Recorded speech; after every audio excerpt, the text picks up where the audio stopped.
बड़े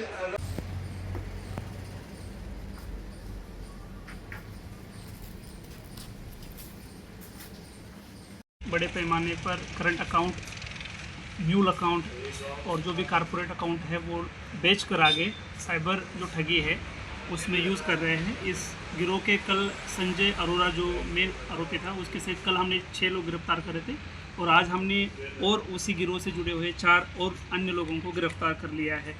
तो आज जो 4 लोग गिरफ्तार करे हैं उसमें जगसीर, वेदपाल यादव, भगवान सिंह और पंकज कुशवाहा, इन चारों को और गिरफ्तार किया है और लगभग इसमें अब 10 लोगों को गिरफ्तार किया है और इसी में आगे अनुसंधान जारी है और लोगों से पूछताछ और अनुसंधान इसमें जारी है। सर, इसमें एक बैंक अधिकारी का भी नाम आ रहा है, किस तरीके की उनकी संलिप्तता है? इसमें प्राइमरी हमें जो एविडेंसेस मिले हैं उसमें ये है कि जो कुछ कर्मचारी है वो उसमें शामिल है। हर तरह के जो एविडेंसेस है साक्ष्य का एनालाइज करने के बाद और फिर उसी के अनुसार नोटिस देकर और अनुसंधान करके फिर बाद में उनके खिलाफ कार्रवाई की जाएगी। सर, ये क्रिप्टो के मामले आजकल बढ़ रहे हैं, किस तरीके की व्यक्ति इसमें समझदारी दिखाकर बच सकता है? सबसे पहले तो मैं ये कहूँगा कि ये जो साइबर फ्रॉस्टर है वो ऑनलाइन अलग अलग माध्यम के ज़रिए लोगों को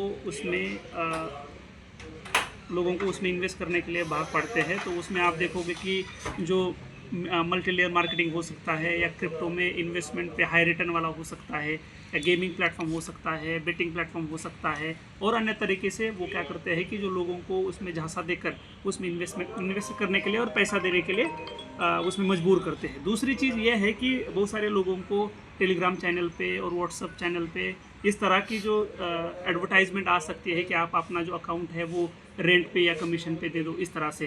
तो ये जो अकाउंट है करंट अकाउंट, इनकी जो ट्रांजैक्शन लिमिट होती है वो करोड़ों में होती है, 1 करोड़, 5 करोड़, 10 करोड़। कुछ जो कारपोरेट अकाउंट है उसमें 100 करोड़ तक लिमिट होती है। तो इन अकाउंट का ये इस्तेमाल करते हैं और इसको म्यूल की तरह यूज़ करते हैं और फिर इसमें जो है वो ट्रांजैक्शन बड़ी मात्रा में करते हैं।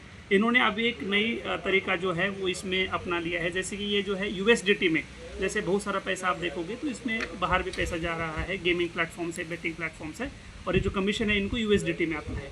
तो जो भी क्रिप्टो एक्सचेंजेस है, बाइनांस हो गया, बिटगेट हो गया, बिटबाइट हो गया, तो इस तरह से ये जो प्लेटफॉर्म है इसमें यूज़ कर रहे हैं और ये जो पैसा है वो साइबर फ्रॉड का इसको ये बाहर भेजने का और साथ ही निकाल कर जो कमीशन देकर और खुद बाकी हो जो अपने लिए लेने का काम करते हैं। सर, इस केस में कई बार पैसा जाने का कोई प्रकरण आपके सामने आया जांच में अभी तक? बिल्कुल, मतलब इस अभी तक के अनुसंधान में कुछ ऐसी चीज़ें आई है जिसमें जो पैसा जो है वो किस तरह से उन्होंने अलग अलग टेलीग्राम ग्रुप पे और अलग अलग क्रिप्टो में और अलग अलग एड्रेसेस में भी वो पैसा गया है और उसमें ऐसे साक्ष्य मिले हैं प्राइमरी। इसमें अनुसंधान होने के बाद हम क्लियरली आपको बता पाएंगे।